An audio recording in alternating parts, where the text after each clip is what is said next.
ಚಾಮರಾಜನಗರ ಜಿಲ್ಲೆಯ ಹನೂರು ಭಾಗದಲ್ಲಿ ಮಳೆರಾಯ ಮುನಿಸಿಕೊಂಡಿದ್ದು ಬಿತ್ತನೆಗೆ ಸಿದ್ಧವಾಗಿರುವ ರೈತರು ಕಂಗಾಲಾಗಿದ್ದಾರೆ. ಮಳೆಗಾಗಿ ಪ್ರಾರ್ಥಿಸಿ ಹನೂರಿನ ಪಿಜಿ ಪಾಳ್ಯದ ಗ್ರಾಮಸ್ಥರು ಭಕ್ತಿಯಿಂದ ಬೆಟ್ಟದ ಮೇಲಿರುವ ಕಲ್ಲು ರುದ್ರಸ್ವಾಮಿಯ ಮೊರೆ ಹೋಗಿದ್ದಾರೆ.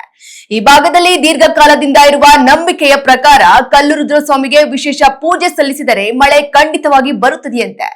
ಈ ನಂಬಿಕೆಯ ಮೇರೆಗೆ ಗ್ರಾಮಸ್ಥರೆಲ್ಲರೂ ಒಗ್ಗೂಡಿ ದೇವರಿಗೆ ಅಭಿಷೇಕ ಮತ್ತು ವಿಶೇಷ ಪೂಜೆಗಳನ್ನ ನೆರವೇರಿಸಿ ನಾಡಿಗೆ ಮಳೆರಾಯನ ಕೃಪೆಯಾಗಲಿ ಎಂದು ಸಾಮೂಹಿಕವಾಗಿ ಬೇಡಿಕೊಂಡಿದ್ದಾರೆ. ಒಣಗುತ್ತಿರುವ ಭೂಮಿಗೆ ಜೀವಕಳೆ ನೀಡಲು ಈಗ ದೇವರೇ ಗತಿ ಎಂದು ರೈತರು ನಂಬಿದ್ದು ಪೂಜೆಯ ನಂತರ ಮಳೆರಾಯನ ಆಗಮನಕ್ಕಾಗಿ ಕಾತುರದಿಂದ ಕಾಯ್ತಿದ್ದಾರೆ.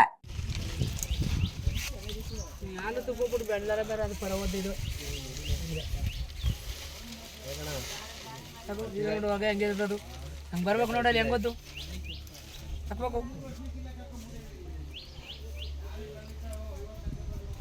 ಪೂಜೆ ಶುರು ಮಾಡಮಪ್ಪ. ಮಾಡಿ ಬುದ್ಧಿ